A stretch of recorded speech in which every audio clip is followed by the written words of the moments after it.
Poulies à billes, poulies à friction, boutes, barres de flèches et autres mâts font le quotidien de Zelden.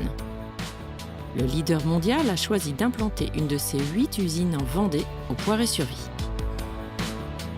Dans leur atelier de près de 4000 m², les 25 collaborateurs s'appliquent à satisfaire les commandes pour des yachts, des quillards et des voiles légères. Fort de son chiffre d'affaires de 4,3 millions en 2015, Thomas Hilding, directeur du site, nous plonge dans l'univers du nautisme. Bonjour Monsieur Hilding. Bonjour. Merci de nous accueillir dans cette usine Zelden. Donc vous êtes arrivé au Poiré-sur-Vie en 2007, mais le groupe Zelden existe depuis bien plus longtemps que ça. Voilà. Donc Zelden, c'est un groupe suédois qui existe depuis 1960. Oui, d'accord. On a commencé par des mâts en bois et en 1965, on est passé au mât aluminium. Donc on est fabricant de gréements de bateaux. D'accord. Et on a eu une opportunité en 2007 avec le groupe Pelletto pour s'implanter en France. Ok, très bien. Ah oui, je croyais que vous étiez venu juste pour la qualité de l'accueil, en fait. Non, c'est pour ça aussi, sans doute. Ok, très bien. Donc, vous êtes spécialiste des gréements. Donc, voilà. Derrière gréement, il y a le mât, les cordages. Voilà, le gréement, c'est en fait c'est le mât, c'est les câbles qui tiennent le mât. Oui. Et après, il y a plein d'accessoires. Donc les bouts, enfin le cordage, de la castillage de pont, donc c'est des poulies, des choses comme ça. Donc Zelden aujourd'hui, on a une gamme très complète qui va de la voile légère jusqu'au yacht de 70 pieds à peu près.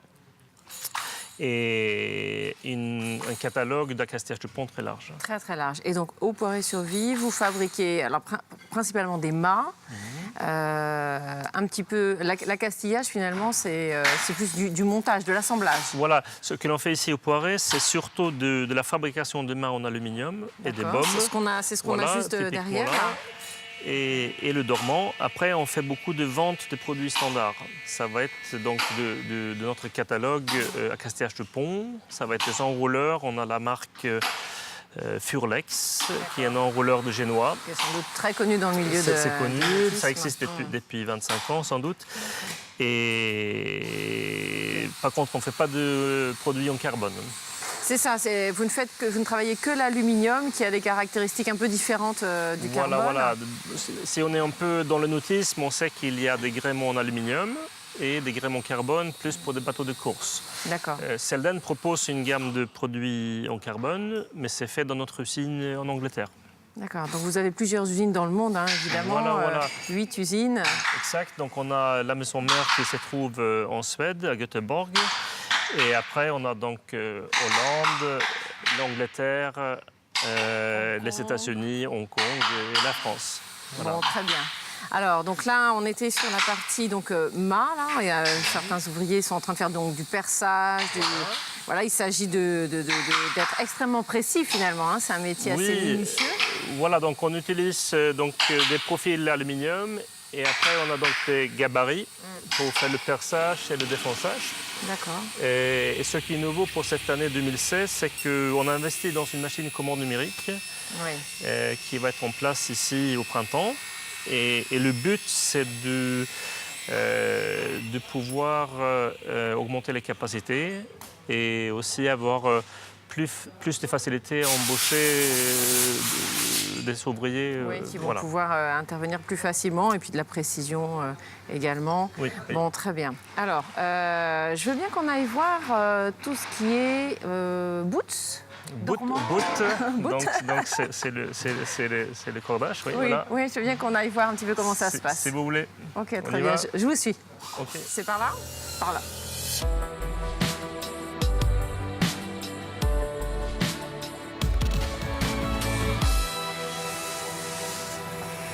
Alors, donc on est du côté des dormants. Alors, j'ai fait une boulette là tout à l'heure. Non, ça va. Donc, il y a du courant et du dormant. Donc, du courant et du dormant. Courant, c'est ce qui bouge, c'est des bouts. Voilà, donc ça c'est. Donc ça c'est du courant. Ça c'est du courant, typiquement pour une drisse dans un mât. Et donc on fait donc du matelotage. Donc matelotage, c'est typiquement de faire cet épi sur œil. Et après, il y a effectivement le dormant, qui est donc les câbles qui vont tenir le mât. Ici, par exemple, Il a un exemple de câble. Ils sont en quoi ces câbles? Donc ça, c'est des câbles en inox pour que ça ne rouille pas. Et c'est tout ce qui est prévu donc, pour tenir le mât en fait. D'accord. Et donc par exemple pour un bateau, je sais pas, un yacht de combien? Un yacht moyen, je sais pas quelle taille, 10 mètres, 15 mètres, je ne sais pas. Il faut beaucoup de... Il faut déjà avoir les bonnes dimensions de dormant. Ouais. Et donc nous, on a une gamme qui va de 3 mm pour de tout petits bateaux jusqu'à diamètre 16. 16, c'est assez costaud, donc on appelle ça de haut banage. C'est les câbles qui tiennent le mât. Voilà, il y a beaucoup de argot nautique. Donc le haut banage de 16 mm, ça sert par exemple pour un Oceanis 60. Donc 60, c'est à 18 mètres. Ah oui, d'accord. Donc c'est dans le haut de notre gamme, on va dire. Bon, et vous travaillez par exemple aussi pour des optimistes, les tout petits? Voilà. Donc nous, on appelle ça la voile légère. La voile légère, donc la gamme Selden, ça va de la voile légère justement, en passant par des quillards jusqu'aux yachts de 70-75 pieds. Alors un quillard, c'est quoi? Voilà, donc un quillard, pour nous, la définition, c'est un bateau donc, avec une quille, mais qui est non habitable. Pour nous, ça signifie un bateau qui fait typiquement 6-7 mètres. Donc, d'accord. Après, quand on passe à la gamme yacht, pour nous, c'est à peu près un bateau de 9 mètres qui est habitable. Et après, on a la voile légère qui est encore plus petit que le quillard, mais qui est un bateau sans quille. C'est avec une dérive à la place. Oui, effectivement. Voilà. D'accord. Bon, donc à chaque bateau, j'imagine son dormant et ses bouts. Oui, voilà, ses exact, spécificités. Et donc là, par exemple, le monsieur qui est devant nous, là, c'est pour... il fait quoi en fait?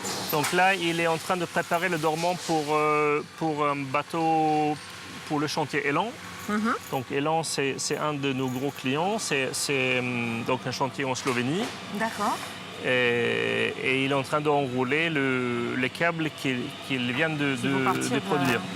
Donc ça veut dire que vous disiez tout à l'heure que le site du Port et Survie était venu via pour un client principal qui était Beneteau. Aujourd'hui, le site du coup a des clients beaucoup plus larges, hein, c'est diversifié. Oui. Au début, évidemment, donc on avait tout notre panier avec Beneteau. Et on a continué à grandir avec Beneteau, mais évidemment, on a fait croître le reste du business avec d'autres chantiers. Et notamment, on travaille de plus en plus avec les Chinois.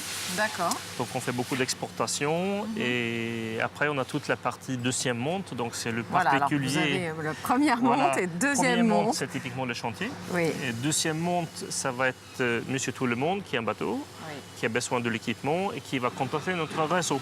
D'accord. Et ça, c'est ce que l'on appelle la deuxième monte. Bon, donc c'est un réseau de revendeurs principalement situé sur le long des côtes finalement. Voilà. Donc on a... On ne peut pas venir ici directement. Non, on essaye d'éviter de travailler en direct avec le client final parce que ça prend trop de temps. Oui. Donc on a un réseau qui achète nos produits et qui les revend. Et donc sur toute la côte atlantique, méditerranéenne, on a des points de revente. Donc si c'est technique, c'est-à-dire le mât, c'est des gréeurs. Oui. Et si c'est moins technique, ça peut être des ship chandlers de genre Big Ship, Castillage Diffusion, qui revendent nos produits. Bon, d'accord. Je ne suis pas du tout spécialiste, vous l'aurez compris. J'ai vu tout à l'heure des gens en formation. Là. Je veux bien qu'on aille voir et puis on va parler un petit peu plus des compétences que vous avez en place dans l'usine. Parfait, on y va. Bon, allez.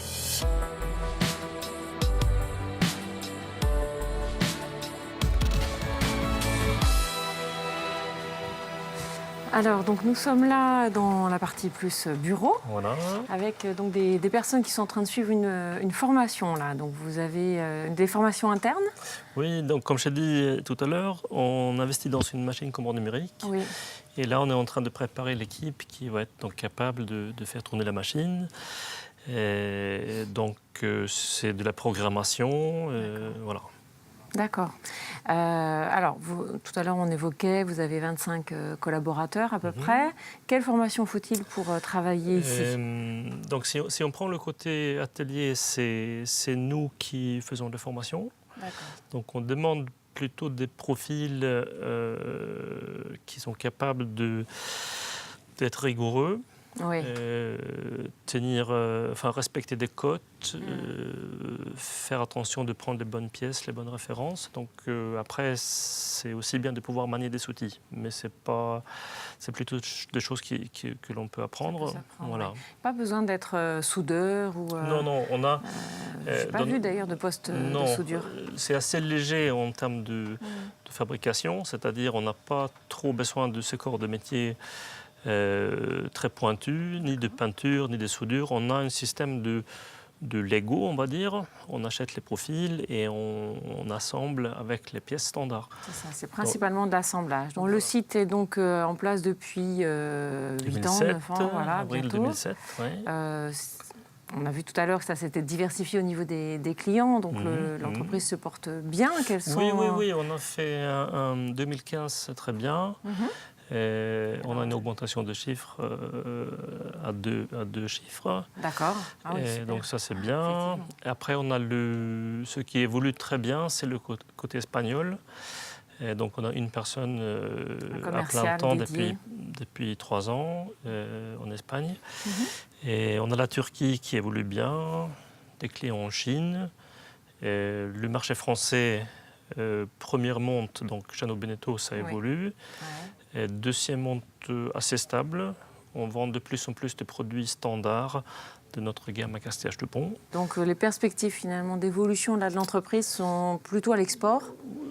Notre site ici est ici pour gérer l'Europe du Sud, on va dire. Ouais, donc, nous, on pense qu'on se projette en 2016 en regardant 2015 et on se dit que ça va être une bonne année. On voit déjà dans notre carnet de commandes que le chantier commence à commander.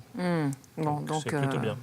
Vous êtes plutôt confiant là pour l'avenir ? Oui. Tout à fait, oui. Bon, très bien, tant mieux si le secteur du nautisme se porte bien. Écoutez, je vous remercie beaucoup de nous avoir accueillis pour ce Mageco. Je vous souhaite une belle année 2016. Alors.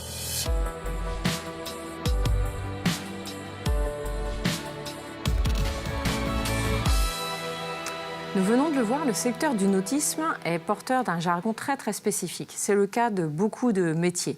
Le jargon a pour vocation sociale de créer du lien et de renforcer le sentiment d'appartenance à un métier, à un secteur d'activité. Donc il est important de le préserver. Par contre, la vigilance doit porter sur les phases d'intégration de nouveaux collaborateurs. En effet, un excès de pédagogie ne vous fera jamais échouer dans une période d'intégration. Par contre, un excès de jargon peut nuire à une bonne formation et une période d'intégration. Je vous retrouve la semaine prochaine pour un prochain Mageco.